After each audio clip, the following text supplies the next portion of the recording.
Cia Putri Az-Zahra dengan NIM 11930300088. Saya dari jurusan Hukum Tata Negara semester 4 kelas B. Di sini saya akan mereview materi perkuliahan pada mata kuliah Hukum Konstitusi. Pada pertemuan ke-9 membahas mengenai faktor-faktor daya ikat konstitusi. Dari segi aspek yuridis normatif, fungsi hukum dikatakan sebagai social control dari kehidupan masyarakat. Efektivitas dari hukum pada masyarakat memiliki arti bahwa daya kerja hukum yaitu dalam mengatur atau memaksa masyarakat untuk tunduk dan taat terhadap hukum. Maka dari itu, untuk mengetahui faktor-faktor daya ikat konstitusi dalam suatu negara hukum dapat dipahami melalui 3 faktor. Yang pertama yaitu aspek hukum. Konstitusi bersifat mengikat. Hal ini dikarenakan konstitusi ditetapkan oleh badan yang berwenang membentuk hukum dan pembuatannya pun ditujukan untuk dan atas nama rakyat, serta konstitusi berperan sebagai alat untuk membatasi kekuasaan negara. Yang kedua, aspek politik. Hukum merupakan produk politik yang dibuat oleh badan konstitusi, sehingga konstitusi sebagai produk politik mempunyai daya ikat bagi warga negara. Dan yang ketiga yaitu aspek moral. Dalam aspek moral, konstitusi sebagai daya ikat bagi warga negara dikarenakan dalam penetapan konstitusi didasarkan pada nilai-nilai moral, di mana dalam hal ini merupakan pengaturan perubahan secara mandiri dengan memperhatikan aspek baik dan buruknya. Pada pertemuan ke-10 membahas mengenai konstitusi, konstitualisme, dan negara. Konstitusi berasal dari bahasa Perancis, ya, konstituen yang berarti membentuk. Dalam hal ini, konstitusi berarti pembentukan, penyusunan, atau pernyataan akan suatu negara. Konstitusi sebagai dokumen negara yang menggambarkan prinsip serta fungsi dalam tata cara mengatur berjalannya suatu institusi atau lembaga negara.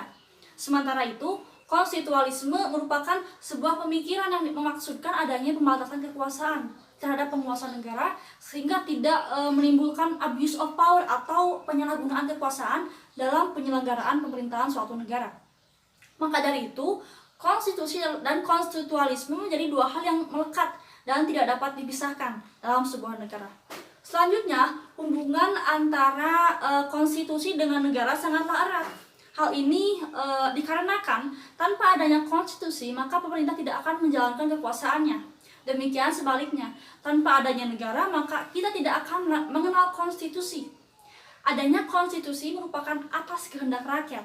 Hal ini seperti yang dikemukakan bahwa yang memiliki kedaulatan atas negara adalah rakyat. Pada pertemuan ke-11, materi pembahasannya adalah mengenai konstitusi Madinah dan ketatanegaraan modern. Piagam Madinah yang dikenal dengan istilah Sahifat Al-Madinah atau Konstitusi Madinah adalah dokumen tertulis pertama yang merupakan konsensus terhadap suku-suku atau kelompok-kelompok yang ada di Madinah yang dibuat Rasulullah SAW. Piagam Madinah memuat tentang kesepakatan, persamaan, dan keadilan diantaranya membangun aturan-aturan pemerintahan, mengamanatkan isu-isu sosial yang spesifik yang dapat mengubur perpecahan yang telah lama terjadi. Selanjutnya mengamanatkan perlindungan terhadap hak-hak dan kewajiban warga negara, serta penyediaan pelayanan hukum yang adil bagi semua pihak sehingga tidak ada lagi penyelesaian masalah dengan aksi-aksi militer dari masing-masing suku. Terdapat perbedaan pendapat yang berkaitan dengan apakah Piagam Madinah dapat diklasifikasikan sebagai konstitusi atau tidak. Pada satu sisi, Piagam Madinah dapat juga disebut sebagai konstitusi suatu negara, sebab dalam Piagam Madinah memuat prinsip-prinsip minimal suatu pemerintahan yang bersifat fundamental, namun dalamnya tidak mengatur perihal pembagian kekuasaan. Pada pertemuan ke-12 membahas mengenai Konstitusi Indonesia. Konstitusi Indonesia adalah Undang-Undang Dasar Negara Republik Indonesia tahun 1945. Inti pokok dari Undang-Undang Dasar ini telah tertera dan dapat dilihat dari pembukaan serta pasal-pasal yang ada di dalamnya. Sejarah Konstitusi Indonesia telah melewati berbagai tahap perkembangan. Pada setiap tahap telah menempatkan model ketatanegaraan yang memiliki kekhasan. Konstitusi Indonesia telah beberapa kali mengalami amandemen, bukan menjadi perkara mudah dalam melakukan amandemen terhadap konstitusi. Hal ini sering disebabkan konstitusi atau undang-undang dasar merupakan kerangka utama suatu negara. untuk mengatur berbagai hal fundamental dan strategis, mulai dari persoalan struktur kekuasaan, hubungan kekuasaan antar organ dan institusi negara, serta hak asasi manusia. Selanjutnya, hal ini akan menjadi acuan tentang bagaimana kehidupan berbangsa dan bernegara ke depannya. Adapun dalam Konstitusi Indonesia telah melalui 4 kali amandemen, yakni pada tahun 1999, tahun 2000, tahun 2001, dan tahun 2002. Pada pertemuan ke-13 membahas mengenai amandemen Undang-Undang Dasar 1945. Amandemen merupakan suatu usulan perubahan atau penambahan bagian pada undang-undang yang dibicarakan oleh Dewan Perwakilan Rakyat dan sebagainya. Dapat dikatakan bahwa amandemen bersifat melengkapi dan memperbaiki beberapa rincian dari suatu undang-undang dasar. Amandemen Undang-Undang Dasar 1945 sebagai amanat reformasi pada akhirnya dapat dituntaskan dalam perubahan keempat dengan nama resmi Undang-Undang Dasar Negara Republik Indonesia tahun 1945 yang selanjutnya ditulis UUD 1945. Adapun perubahan 4 kali dalam Undang-Undang Dasar dapat diperinci sebagai berikut.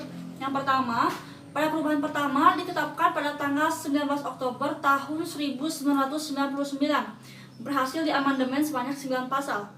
Yang selanjutnya, perubahan kedua ditetapkan pada tanggal 18 Agustus tahun 2000, telah diamandemen sebanyak 25 pasal.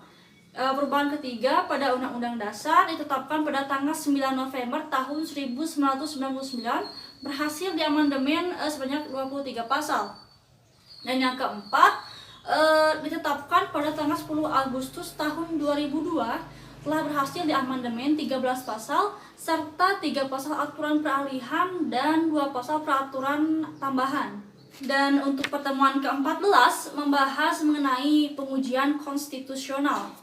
Judicial Review merupakan kewenangan lembaga peradilan untuk menguji undang-undang sebagai produk hukum yang dihasilkan oleh lembaga pembuat hukum seperti eksekutif, legislatif, maupun yudikatif sesuai dengan konstitusi yang berlaku.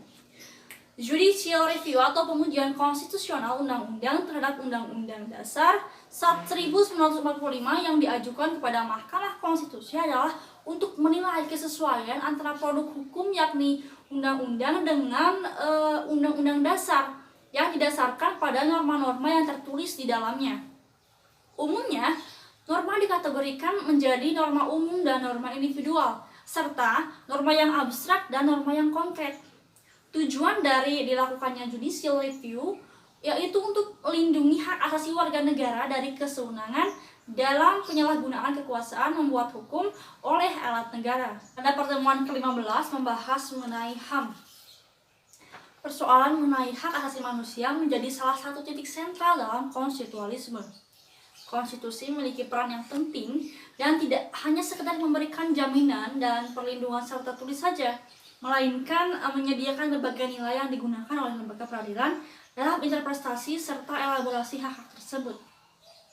Hak asasi manusia merupakan hak dasar yang melekat pada diri manusia yang sifatnya kodrati dan universal sebagai karunia dari Tuhan Yang Maha Esa dan berfungsi untuk menjamin kelangsungan hidup, kemerdekaan, perkembangan manusia dan masyarakat yang tidak boleh diganggu-gugat ataupun diabaikan, dirampas oleh siapapun. John Locke mengemukakan bahwa HAM terdiri atas hak hidup, the right of life, hak kemerdekaan, right to liberty, dan hak milik, right to property. Di Indonesia, penggunaan istilah HAM secara hukum diatur dalam Undang-Undang Dasar 1945 dan Undang-Undang Nomor 39 Tahun 1999 tentang HAM. Sekian yang dapat saya sampaikan mengenai review materi perkuliahan pada mata kuliah Hukum Konstitusi. Terima kasih.